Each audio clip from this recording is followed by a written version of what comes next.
what do you make of this stretch that you guys just completed against the Dodgers and the Giants? What did it show you guys?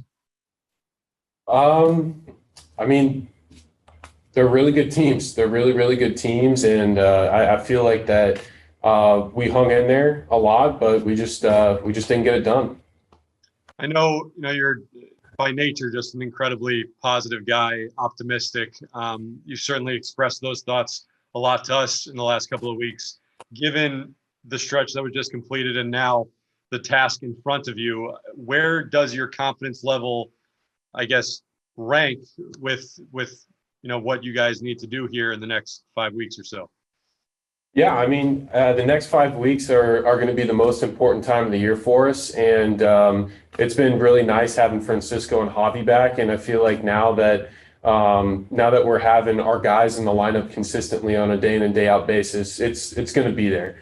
And I'm really excited for these next 5 weeks because this is a huge test for us, not just as a team, but as individuals as well. You can't fold, we can't back down. Despite whatever the standings are, we got to go full steam ahead, regardless of what happened every single day previously in the season. So we got to go full steam ahead and attack these next 5 weeks and just play our game.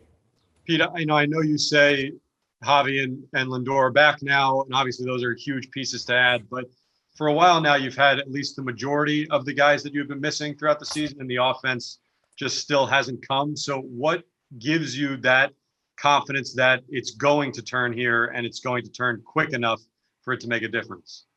I believe in every single one of these guys that I'm with, that I go to grind with and go to compete with every single day. I mean, these guys are absolute warriors, and despite everything that's happened, the attitude and the tenacity they have every single day, it's there. And I believe in every single one of these guys, and I would be in a foxhole with every single one of them. Thanks. Tony. Hey, Pete, I guess along a similar vein, how do you kind of square? I mean, it's clear to everyone that you guys like each other, that you guys enjoy each other's company and believe you have a good camaraderie in there, but that hasn't resulted in wins. So I guess from your perspective, as someone inside that room, how do you square those two things?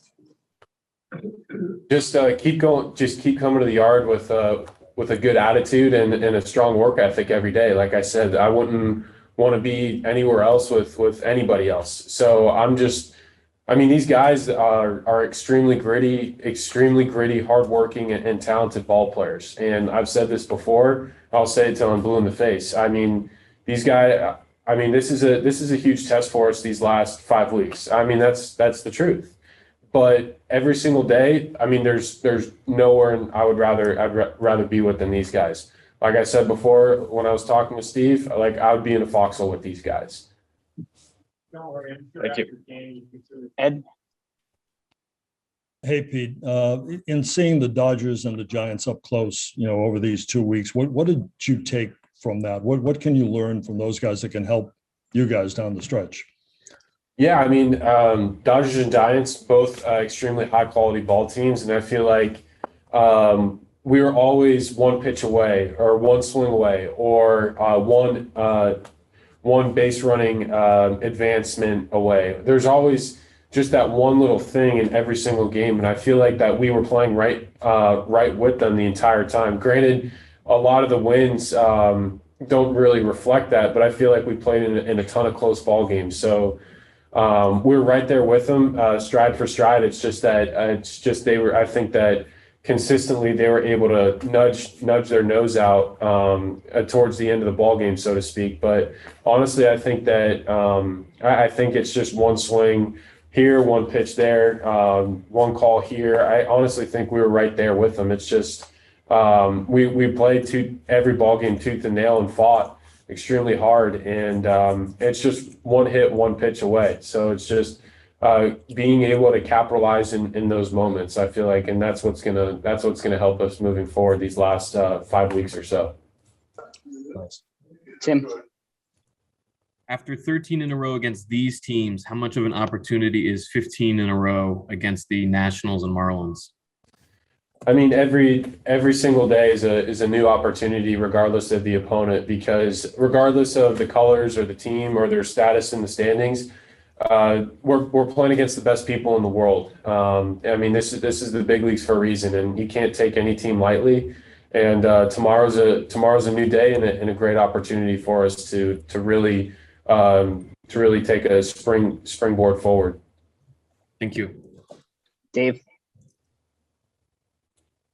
Hey, Pete, just with some of the problems that you guys have had with runners in scoring position and even with bases loaded, I wonder with the urgency with you guys now, I mean, do guys kind of internalize that some and really put a lot of pressure on themselves, maybe take themselves out of the strike zone a little bit, or does that happen, do you think, or is it just a case of some bad luck? How do you read you guys in those situations? Yeah, I honestly, I don't know. That's a good question, but I mean, for me, I can only speak for myself. And when guys are on base, I enjoy being in the dish or at the dish or in the batter's box because for me, I feel that if guys are on base, especially in a big spot in the game, pressure's not on me. Pressure's on the pitcher. He's the one that has to come in my zone and throw quality pitches. And if he doesn't, he'll either walk me or something will get hit hard if he misses over the middle of the plate. So for me, I think all the pressure's on the pitch, on the pitcher, but I can't speak for everybody else. I was just going to say, so you don't kind of see it as a team, maybe that guys do seem to press or kind of feel those situations a little much. Yeah, I don't know.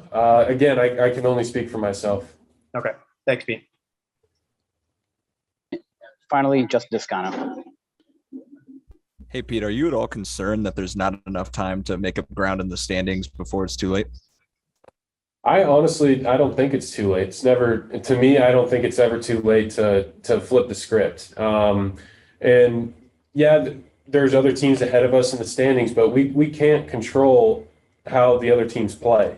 The only thing we can control is our game and every single day moving forward. So whatever the Phillies and the Braves do, we can't control that. The only thing that we can do is play the team that we have in front of us. If we play the Phillies or Braves, great. Then we'll gain some games when we win those. But it's just a matter of whoever's in front of us that day. That's the obstacle, and we got to do whatever we can to come together and conquer it. And I think that whatever happens these next 5 weeks, I think that we're gonna flip the script because I really have so much confidence in these guys. Even if we played a lot of really close games, but just didn't happen. And I feel like these next 5 weeks are going to be huge for us. Thanks, Pete. Thank you. Pete, thank you very much for your time. I love GM. Thanks, guys.